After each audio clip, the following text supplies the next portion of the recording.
Jeepers! You're listening to Smash or Pass. Hello everyone, welcome back to another interview on the JayBee and Milly channel. I am JayBee and joining me is Milly. Hi. And we have Sophie. Hi.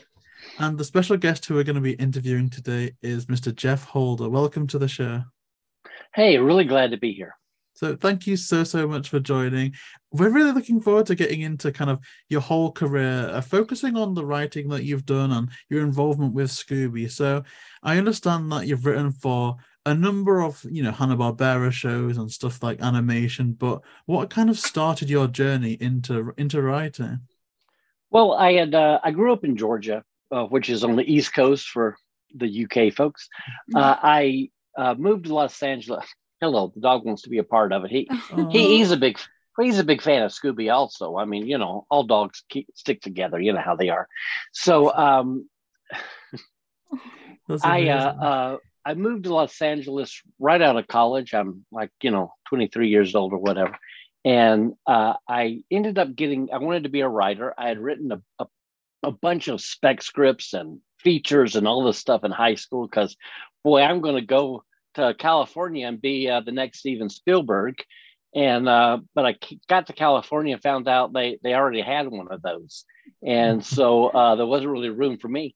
So I was doing different things, and I got a job being a temporary assistant because back in the old analog days, executives didn't know how to type. I mean, that's just a new phenomena that kind of the whole world knows how to type. So I was being a temporary assistant, and the second week of doing that, I got assigned to ABC Kids programs. And so I was just a long-term sub for their assistant. And they were really terrific people. And really, I kind of owe the launch of my career to these folks, especially Amy Simon. She was an executive there for many, many years, director of kids programs. And she's the one who really encouraged me as I was doing things. And one of my jobs was, in the old analog days, a script comes over from the production company by messenger. And then, well, my job was to make copies. It was very exciting. I was really working in television at the time. So you made a lot of copies to hand them out to everybody who had to have one. And so I asked, hey, could I make a copy of the scripts as they come in and read them myself? Because I want to be a writer. Boy, reading these scripts would be great. We had no internet to download scripts, right? Like getting your hands on a script was very, very much gold. It really was. So it's like Scooby, the Scooby scripts were coming through. It's like, Scooby, I know Scooby, right? As a kid.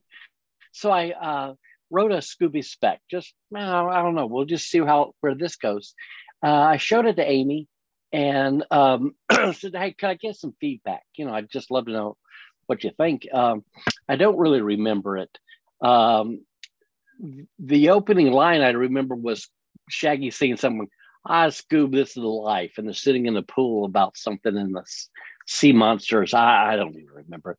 And, but Amy gave it to Tom Ruger over at Hanna-Barbera, who is, Mr. Scooby, really, and from that, I got an assignment to write an episode of 13 Ghosts of Scooby Doo. And it was my very first professional assignment. And it was just a great experience, though I'm sure Tom rewrote a lot of it. But I remember I turned in the outline. And so I went by, dropped it off. He said, come by. And so he handed me kind of his notes back, which he would do in red felt marker, so it looked like your essay in high school, it's kind of marked up. And so I said, okay, oh, golly gee, great, thank you. Yeah, so perfect, and then there was this one note at the top of the page. On one of the pages it said DB. And I'm thinking, well, I don't want to act like an idiot, like I don't know what DB means, because boy, golly, I'm now a professional writer, and I, so finally I said, so, well, what does DB mean? And Tom looked at me and he goes, do better. It's like, Ooh. oh, okay, just do better. Okay. I mean, now I would have said, okay, well, what exactly do we need to do? But it was just this blanket, hey, it's just not working. Just go fix it somehow. So it was a great experience. And it really kind of launched my career in many ways. One of the things that, because then soon after, I forget the exact chronology, about a year or so later, I kind of stayed in touch with the folks at ABC. And a company called Capital Cities had bought ABC. This is way before Disney, had bought ABC and really downsized everything because that's what mergers do. And it had been kind of a year, and they needed, children's programs needed at least one more executive. So they were able to kind of get permission to do kind of a entry level executive job. And they called me and want to know, they had remembered me from before, and if I wanted to be take this job. And it took probably 30-40 seconds to make up my mind. And I started there and ended up being director of kids programs for a number of years. And in that role, of course, Scooby kept chugging on and became then Pup Named Scooby Doo. So I was a part of as an executive on those 3 seasons of that. I think there were 3. Yeah. And so that was really a lot of fun as well, because what Tom had developed was a really amazing self-parody, of kind of a show. And I don't know if the viewers really know that show much. It kind of gets lost in all the various incarnations of Scooby that there are, but it's one of my favorites. It's really a lot of fun. It certainly is a standout series that I know a lot of people do like to go back and watch. It really does stand out. It was, so fun. And can I ask, speaking of shows that are fun, was there any shows that, inspired you growing up, or writers that you like to watch that, pushed you towards going into this career? Well, I'd love to say that I had this great burning passion for kids entertainment, but I didn't. I wanted comedy is what I've always done. So the spec scripts I had written were sitcoms. They were features were funny, or at least I thought they were funny. All this stuff that I was doing. And so it's like, okay, let's get into comedy somehow when you get out to Los Angeles. And so my absolute favorite cartoon growing up, and even now, is Foghorn Leghorn. Now I can sit, and just when he walks on screen, he's just this big chicken, and his voice and the mannerisms, and I just love that. I would just laugh like crazy, and I realized that I didn't know it, but my sensibilities was really comedy cartoon. I mean, the live action movies I like usually are preposterous schemes or plots that are a little crazy. And I mean, you could do the show, the old Cary Grant movie called Bringing Up Baby. I mean, you could animate that if you wanted to. It's just so outlandish. It's just a screwball comedy. And I realized, without realizing it, that originally when I first started, that that's my sensibilities. In fact, when I was at ABC, I got to know one of the primetime guys, and he said, "Hey, we're having an opening in primetime. Do you want to move over to primetime?" And it's like, "Oh yeah, of course. Here's the big time." And so I interviewed, and halfway through the process, I realized this just isn't me. I really love the kids stuff. I really love that. And so it was the Warner Brothers shows. It was just the fun of the old Hanna-Barbera when I was a kid.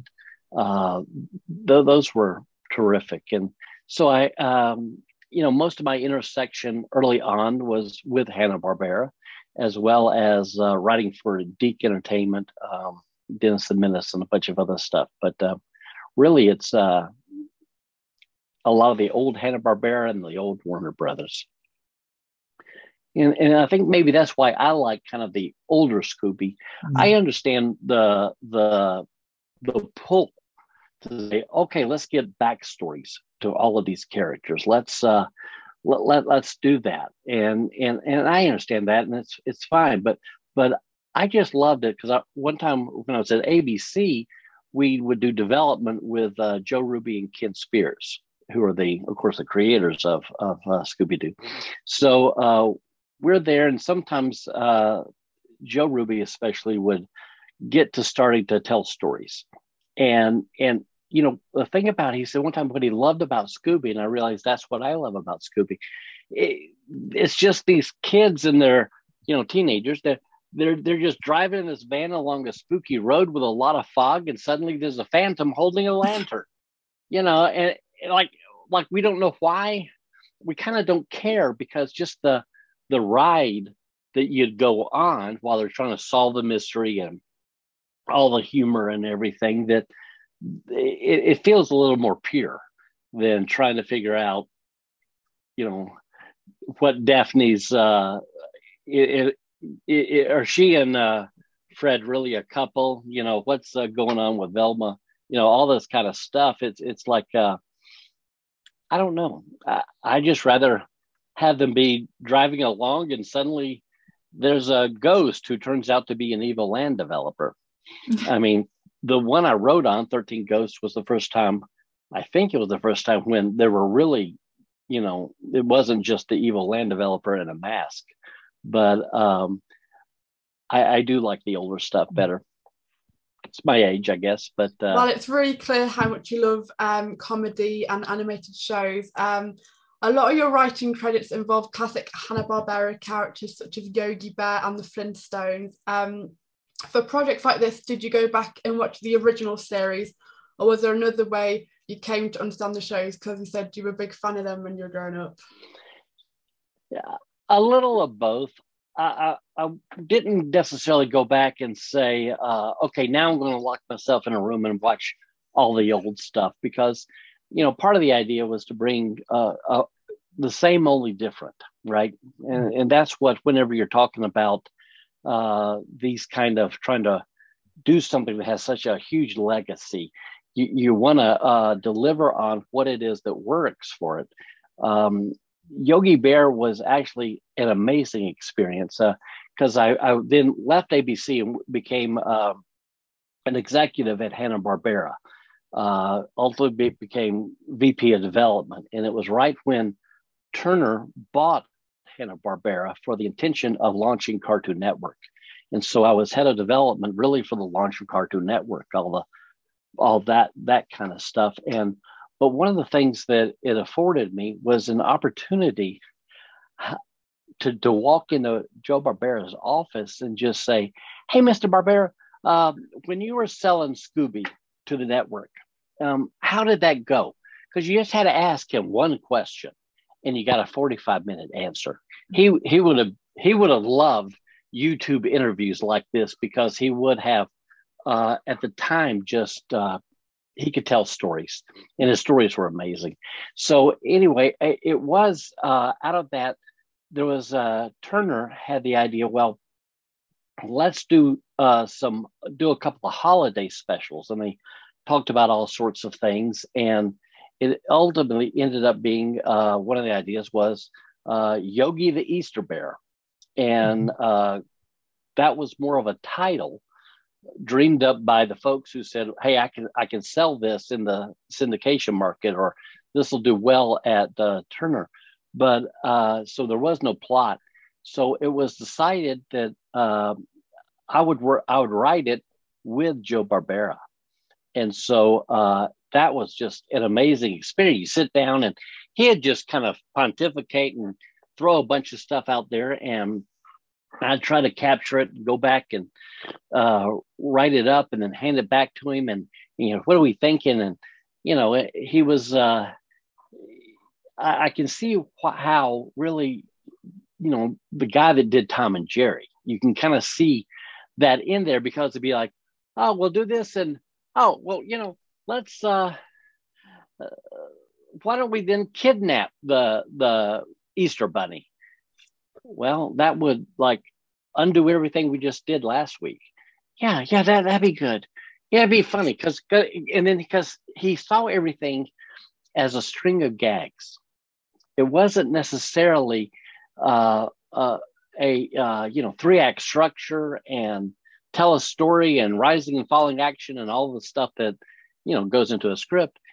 He really saw things very much from a gag to a gag to a gag. So Yogi the Easter Bear was an attempt to kind of take the old, like what Yogi was, adding it on there, and then actually when it went into production, the producer Davis Doy, their storyboard guys, plussed it with gags and stuff. It was quite a interesting adventure, because on one hand you kind of had the old school with Joe Barbera, Mr. Yogi Bear himself, because I think he patterned it after himself. He really was very much that carefree, funny kind of guy. But that kind of me, who's not quite that old school, but a little more of the old school, with kind of the younger crowd that ultimately becomes Cartoon Network Studios, kind of bringing a different thing. So it was and it's the only one you get residuals for, because writers, whenever they sell it internationally, I get 33 cents. So I always try to encourage people broadcasters internationally, to air, every Easter, Yogi the Easter Bear, make it a tradition. I could use the 33 cents. But yeah, it was very much trying to bring it back, because actually that was sometime in the mid 90s, I guess it was. And there really wasn't, there wasn't a lot of Yogi Bear out there. And so a lot of the kids who were going to be watching it really had never seen Yogi. They might have, it's kind of like, in many ways, Mickey Mouse cartoons. Who's actually seen a Mickey Mouse cartoon? Most people haven't. He's just a icon, right? And so Yogi, we all know Yogi, but a lot of times haven't watched the old ones, which are pretty amazing. I used to get free swag, and so I would always bring the funny stuff home to my kids, and VHS in the day. And Yogi, these are Yogi from, I don't know, the early 60s or something. And my kids were just sitting there laughing at them, because you understand Yogi, you understand Boo Boo, you understand Ranger Smith. It doesn't need a lot of explaining. And so that was really good to be able to work on those characters. The Flintstones was actually it was actually the Captain Caveman segment that was a part of Flintstone Kids. And that was, kind of it worked with Pup Named Scooby Doo. Let's do it again, right? That was, I think, some of the idea behind it. And did I get the chronology right? I think Flintstones Kids, I the think first Flintstones season came first, more or less at the same time, but maybe the kids started slightly before. Yeah, it seems like, I've done a couple of things since then. But it was great to touch these characters. Later on, we did attempt to sell a Flintstones pilot to let's bring it up to speed, Flintstones, and we try to sell it to ABC primetime. We kind of said, hey, look, ABC had the launch and the Flintstone for all these years, and it was really a big deal. And why don't you let's redevelop it? So we did, and ultimately they passed on it, but we did a Flintstones Christmas special. And I was just exec in charge of production on it. I didn't write it, but yeah, you work with gold, and you gotta. It's kind of like working with plutonium a little bit. You gotta be careful, but at the same time, if it worked, it's going to be big, right? And I think that there have been attempts to take some of these characters and modernize them, and I'm thinking of all the Hanna-Barbera characters. And I think that there's a kind of a cynicism that is in animation a lot. And that's where we take the things that were,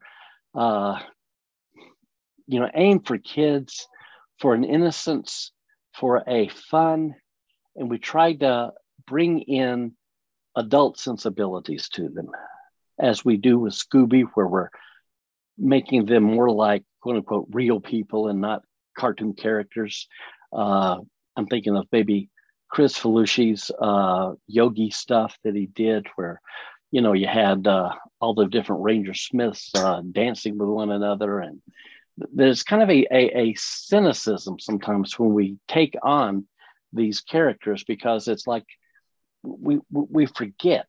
We do everything. We're a bunch of adults making things for other adults, and I think that we sometimes lose sight of being adults making things for kids, and that's just a trend I see. I saw it when I was at Hanna-Barbera, when Turner brought in new quote unquote new sensibilities, but and that's why I just love the absolute innocence of Scooby, because like, do we really understand? I don't think anybody understands that Shaggy was what was called a beatnik, right? You guys might not even know what a beatnik was. A beatnik was a precursor to the hippie. And Joe Barbera was just great at seeing what's going on in the culture and then turning it into a cartoon. And so that's why a lot of the old 70s and late 60s shows have that crazy rock and roll music, as a part of it. And nearly if you had a characters, it would be, it's an ensemble group, you add a dog, they solve mysteries, but they're also a rock band. and I was surprised that he ultimately didn't make a band out of the Mystery Incorporated team. It was back, the fun was, he was a Shaggy, was a beatnik, which is a kind of like what, before there was hippies, there were beatniks, and they had that little thing here going on, kind of played the bongos all the time. They would read poetry, we're talking about late 60s, early 70s, that then it kind of turned into, they started to be referred to as hippies, and you get the whole thing going on. But, Shaggy was very relevant in the 90s. Sorry about that. Shaggy was very relevant in the 90s because he was suddenly grunge. He could have been the bongo player for Nirvana. And so he was that. We don't, some of the older characters, we don't get that. We kind of lose it. Even Yogi wearing the hat and the tie. All classic Hanna-Barbera characters had a tie or something around their neck because of animation production. I'm sure someone's talked about that before, but that was looking like the folks in the college era, the guys wearing the fur coats and that little hat, and doing cheers for their football team.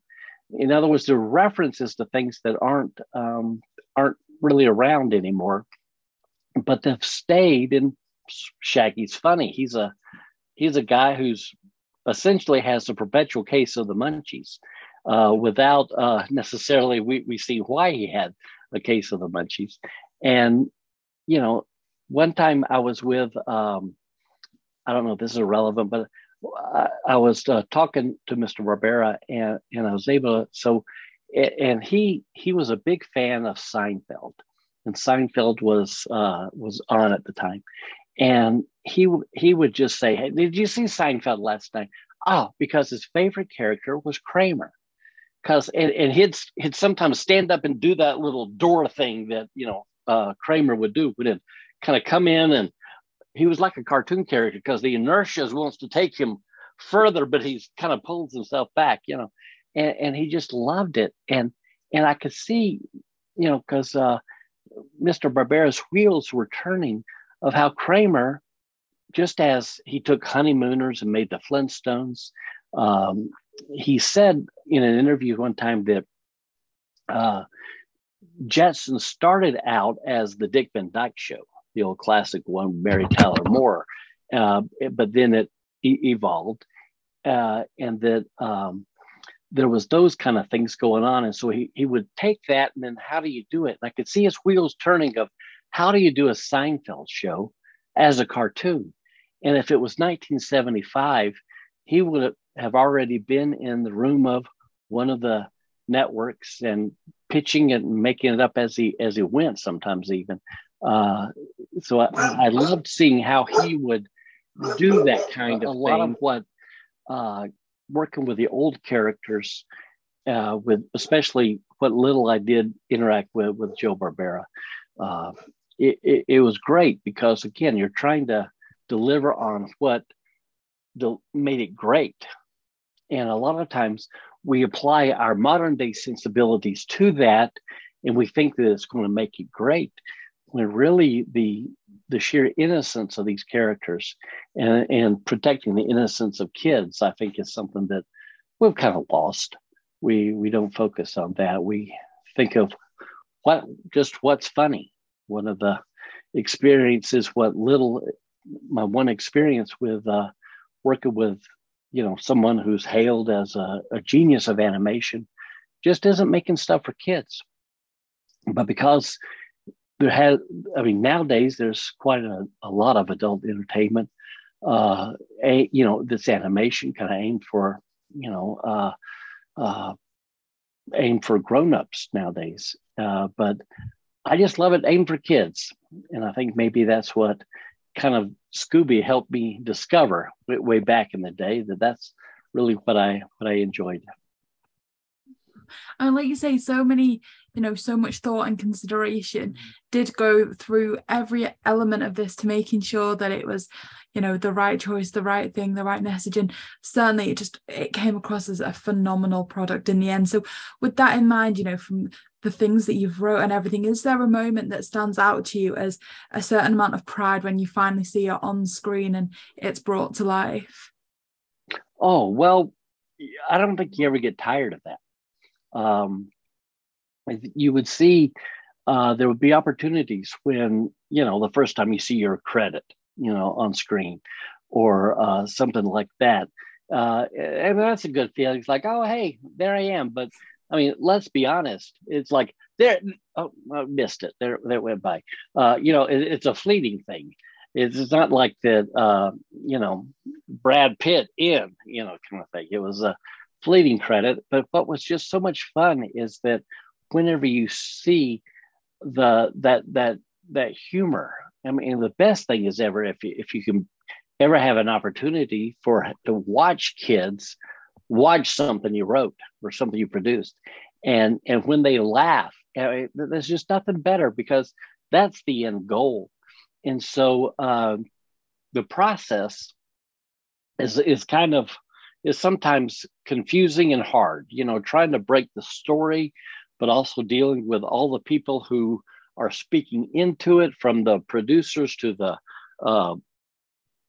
network or whoever's in charge of this thing, that trying to get it, and you kind of go, I don't know, here's the script. I like that old joke instead of the joke that ends up in it, things like that. You don't usually, at least for me, I never know, is this really going to work? I mean, you think it is, you've done everything you can to make it right. But then when the kids watch it and they're laughing and they're enjoying it, and I mean, that's what's really great. Yeah, that's what you aspire towards as you're creating these projects. And like you say, it can be a difficult critter, you say, navigate your way around once you're in that career as a writer, but also getting into it as well. So do you have any advice for any aspiring writers that are listening to this? Yeah, I think some advice I got early on was basically, if you want to be a writer, you just write. Actors have it bad. They can't really act alone in their room, in their apartment, because you need other people to play off, right? To kind of do your thing. And I think that's why a lot of actors take classes, because they want to do their thing. Well, writers are very fortunate. We can do our thing sitting at home. We can just write. Now, maybe nobody's paying us to do that, right? But you can perfect your craft that way. I teach a class on writing for animation and writing for kids online with a school back east, Regent University. And the curriculum they had was a whole bunch of talking about writing. And it's like, well, would it be okay if they just write a half-hour episode of something over the semester? And they said, oh, yeah, that'd be great. Because I don't know how you really learn. I mean, you can read stuff. There's great resources on the internet right now of how to write. But really, it's just a bunch of theory until you really start writing. And so just write. I was very fortunate. When I was a teenager in high school, I kind of knew I wanted to be a writer. And so I would just read all the books I could. And they all basically said, if you want to be a writer, write. Just learn how to do it. And there were, you learn 3-act structure and some principles, but do you really, on one hand, you just sort of understood it. And I remember doing this. There'd be a show you just watched, and the next day, I distinctly remember this. So I watched an episode of the series MASH, which was on a primetime show way back in the 70s, and I'm in high school, whatever it is. And I remember I was doing some yard work chores. I was raking leaves, I think, or something. And I was kind of thinking about the episode I'd seen last night. And I sort of deconstructed it in my head of, well, that plot, and that little plot point led to that plot point. And then that led to, I see how, and I didn't know it, but I was teaching myself how to plot something. It just kind of comes, you just kind of know it. We've seen so much TV, so many movies. I mean, we know story. 3-act structure is just written almost into our DNA these days. So you just kind of be self-aware of what that is. And you can teach yourself to write. Like I said, I also teach it, and certainly want people to keep taking the classes, but you really just do it. Just start. And there's so many resources available on the internet right now. I was in Georgia, with no internet, but I would find books, libraries and bookstores, not a lot. But I would find some about how to write a screenplay. How do you write a TV show? And so I just did. So by the time I got out of high school and started college, I'd written about a feature and 4 TV episodes. No one ever saw it. That they were. My plan was, I'm going to go to Los Angeles one day, and I'm going to take my big stack of scripts. But I ended up writing more things. And like I said, the Scooby one was actually what worked. But just write. If you want to be a writer, just write. You don't need permission. You don't need someone to say, oh, yes, you now are a writer, and take the sword and tap your shoulders and W Sir Writer. You can just start. So I think that's probably the best way to accomplish something, is to just do it. Well, you've definitely given good advice there. It's really interesting your take. I think we can all agree that all the work that you have worked on is very inspirational to aspiring writers. You have touched on a lot of Scooby Doo, but you also given credit to the 13 Ghosts of Scooby Doo for the episode When You Witch Upon a Star. Was this coming up with the concept, or did you get to actually write the final script? Or yeah. Well, the way it worked is that they said, okay, hey, you're going to get an assignment. And it's like, okay, great. So essentially, Tom Ruegger said, okay, And so, what do you, they had some loose guidelines of the kind of things they wanted. And so, if I remember right, there's this one witch, and she's one of the ghosts that's, the spirits that are been released. And she's in this dimension and she has to get out. And part of it is Vincent Van Gogh ends up in the dimension with her. He's kind of taken captive and stuff. And so you write an outline that's just a prose version of it. And then you write the script based upon the outline. And at the outline stage, Mitch Schauer had some ideas of how to structure it a little bit. So that was incorporated in it. And I wrote the draft and first draft of the script. I pretty sure I did a second draft.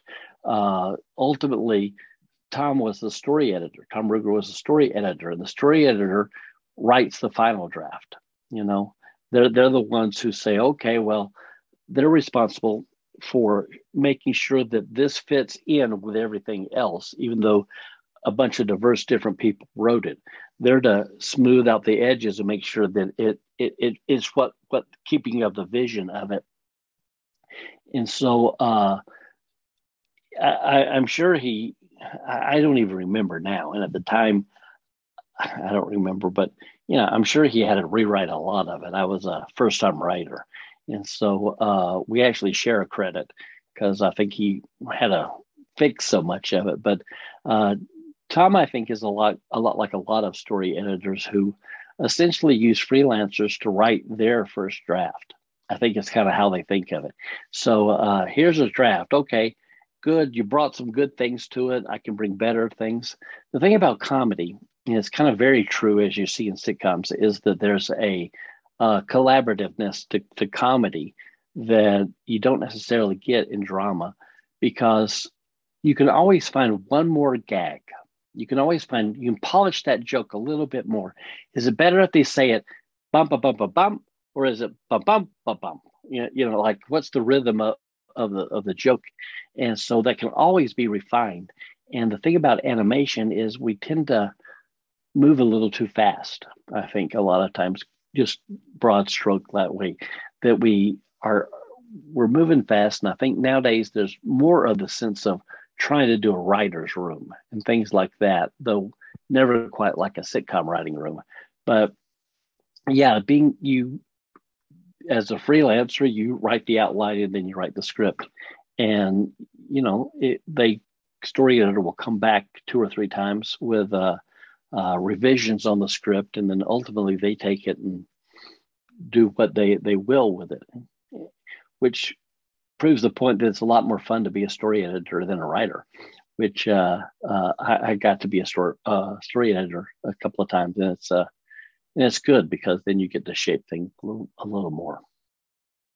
Well, it's really interesting to, learn more about the insight of the production. I think you might know the answer to this next question, but prior to the 13 Ghosts, how familiar were you with the Scooby Doo franchise? How much of it did you actually watch? Yeah, well, it was something that I watched quite a lot when I was a kid. I love the mystery franchise. I just even now I read mysteries. I, watch cop shows or mystery shows. In fact, one of my favorite shows it's out of production now. It's called Psych. It ran on USA Network, and whenever I would watch Psych, I'd go, "This is Scooby." It sort of is. It's a mystery franchise, so your structure of the show is already there. It is. That's the thing about writing Scooby.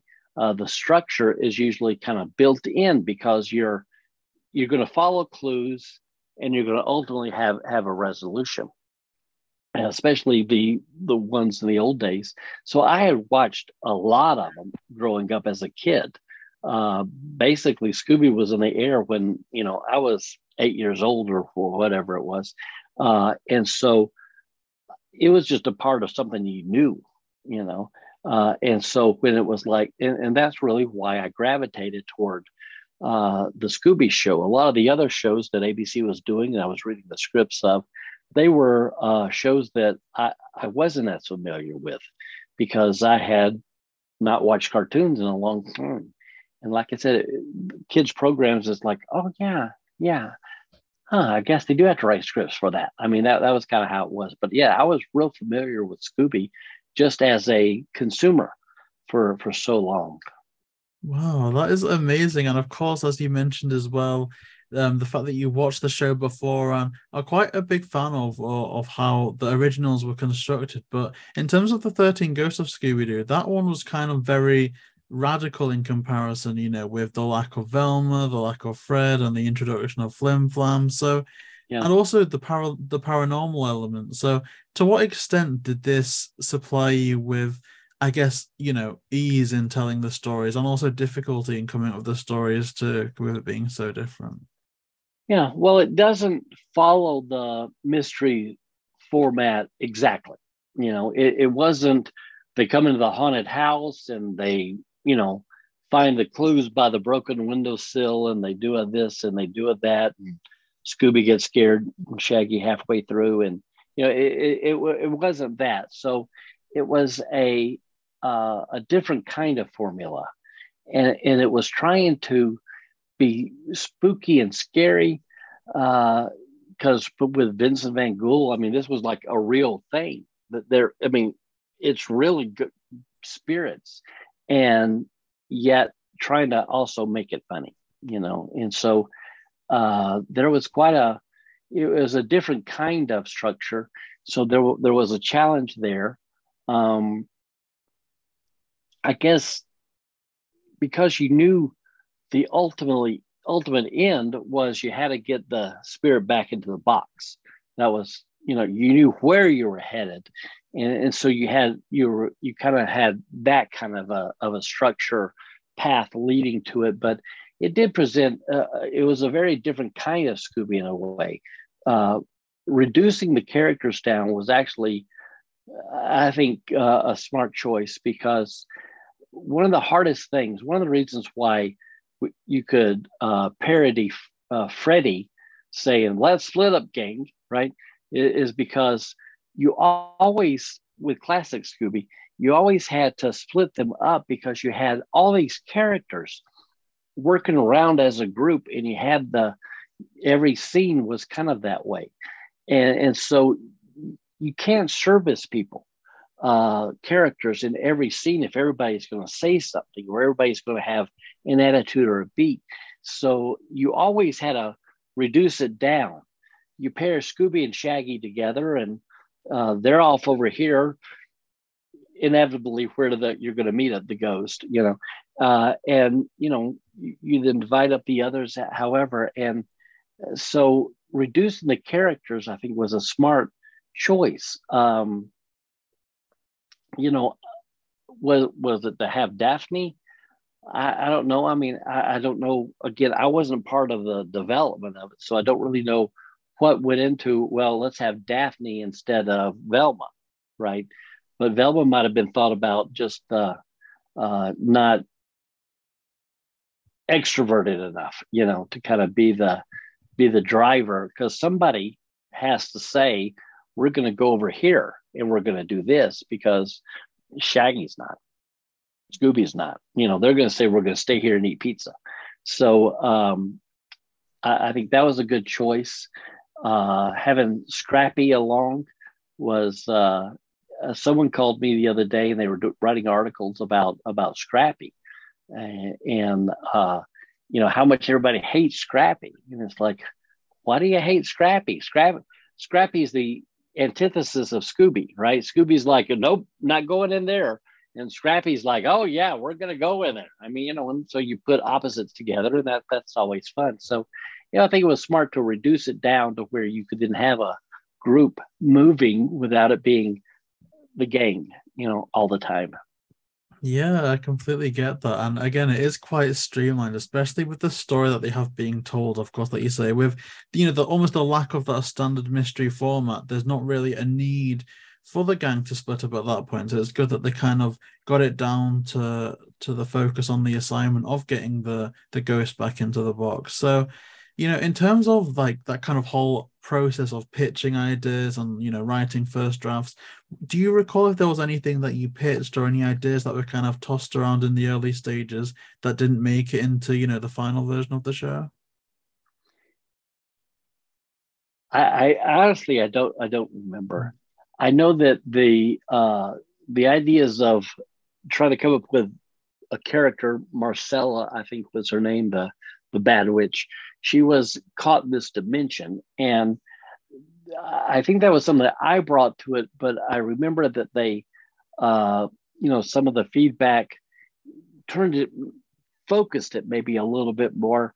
I don't recall exactly. Oh, I had this great idea for this, and they didn't like it, or something like that. I don't recall. I think because you got to just understand what the experience of writing your first professional script is. It's just heady. I don't want to say I wasn't paying attention, but I think I was a little overwhelmed. That's just what it was. I wouldn't be. I've now been doing it for probably longer than most of you have been alive. So it wouldn't intimidate me the way it did, but it really was intimidating. And plus, it's just that feeling of, am I really doing this? Am I writing a Scooby Doo episode? Oh my gosh, this is, it was just great. So a lot of times the details, plus at the time it was like, well, what do you want? I'll do that for you. Oh, you don't like that? Okay, that's fine. So we'll do this. Well, whatever you want. I was kind of the golden retriever, of the Scooby thing. Just tell me which one, I'll do it. Yeah, you don't like that? No, I don't like it either. Well, we'll do the, so yeah. I don't really recall some of the more finer details of it. No, that's no problem at all. I completely understand kind of how overwhelming that would be. And again, like I couldn't imagine writing an episode of Scooby Doo. That's just like an absolute dream. Like I can't even imagine being in that position. But you mentioned that you went on after the 13 Ghosts of Scooby Doo to have some type of involvement with a pup named Scooby Doo. Like, what type of role was this, and what was your involvement with a pup named Scooby Doo?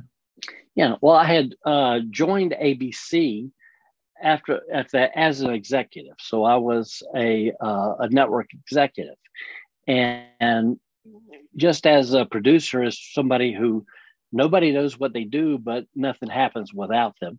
No one knows when a network executive does, and network executives get a bad rap as the suits, the unfunny people, the ones who don't get it, the ones who are always changing things.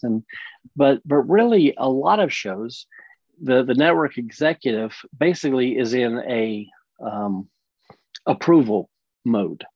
So we had gone to Hanna-Barbera, and if I recall right, I don't want to go on record because I only think this, is that the idea of doing, because Scooby had been on ABC at that point for, I don't know, 17, 18 years or something like that. And so there had been, the Scooby and Shaggy Funnies, where it was just a bunch of gags, just the two of them. There had been so many different versions trying to kind of just bring a freshness to it. And 13 Ghosts kind of didn't, I don't think it did what everybody was hoping it was going to do. And so it was like, okay, we're not going to do Scooby anymore. But then I believe it was Jenny Trias, who was head of ABC Kids programs at the time, who had the initial idea of, well, let's just do a pup named Scooby Doo.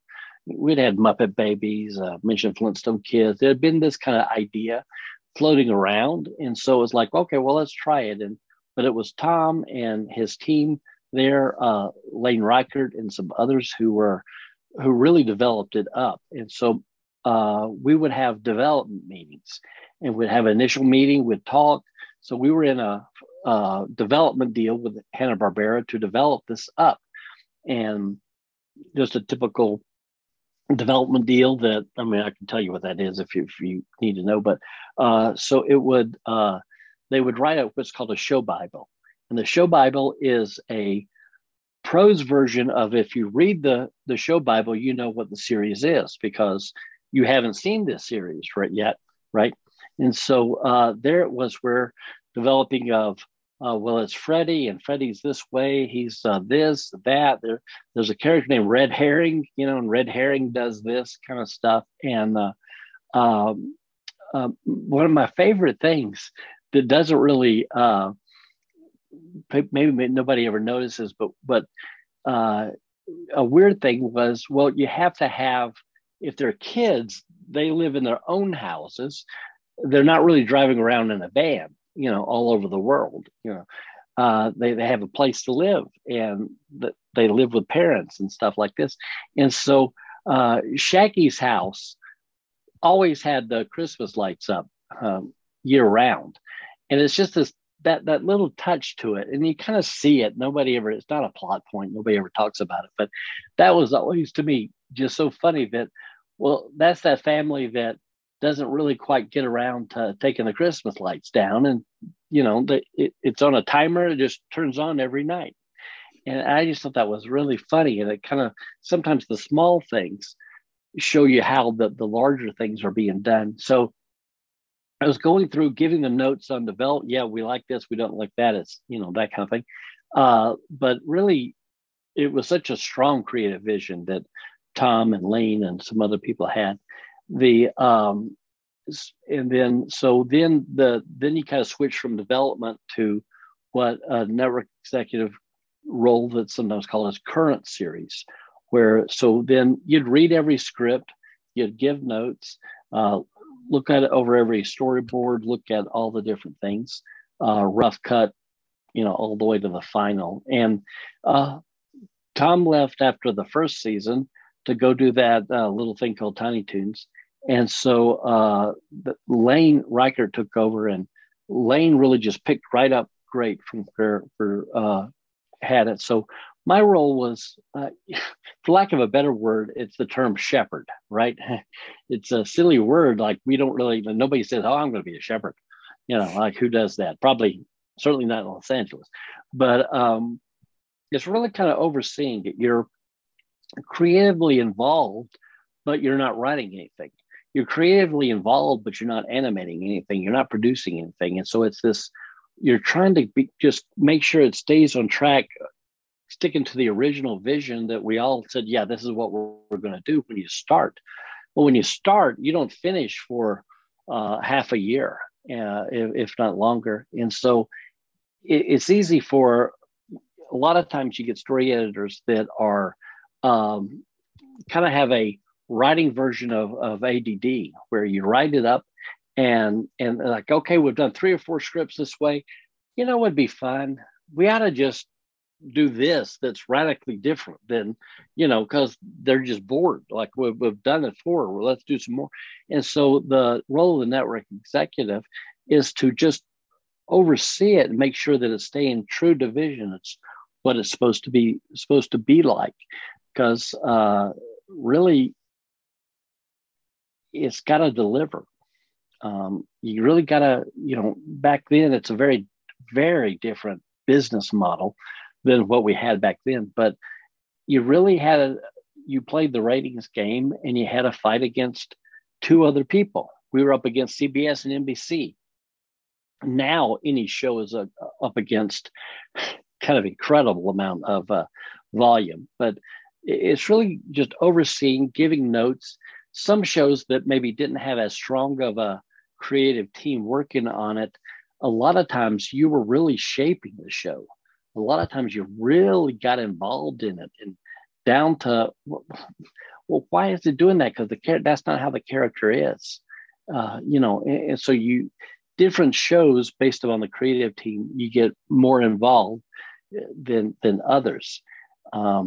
So that's kind of what it was. You got to be you got to be in the room. And I've been in some pretty amazing rooms and very grateful. I haven't always been the person who's leading things. Sometimes I have been, sometimes I'm not. But no matter what you do, it's just great to be around the people that are creative, love funny stuff, love cartoons, and like making kids laugh. Well, we're so grateful to have been able to speak with you today and sharing these stories and these memories that you have. And I guess looking towards the future, is there any projects that you're working on at the moment or that you have coming up that you can share with us? Yeah, I'm currently writing and producing a series called Star Spangled Adventures. And I'd be happy to send you the link. You can put it if you want to. Oh, It's perfect. 25 5-minute episodes about American history. It's being done by a nonprofit it's an educational nonprofit. And I love history. It's one of the passions I like to read about. So this is just a dream come true. But I'm writing all 25 5-minute episodes. And they're just, founding of America, Declaration of Independence.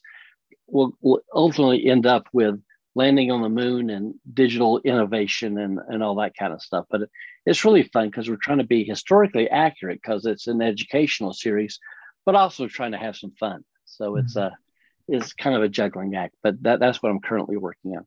That's perfect. Well, if you can provide us the link for that, we'll be sure to include that in the description below for everybody. And I guess, is there anywhere else that's good to keep up with any future projects that you have, any websites or social media?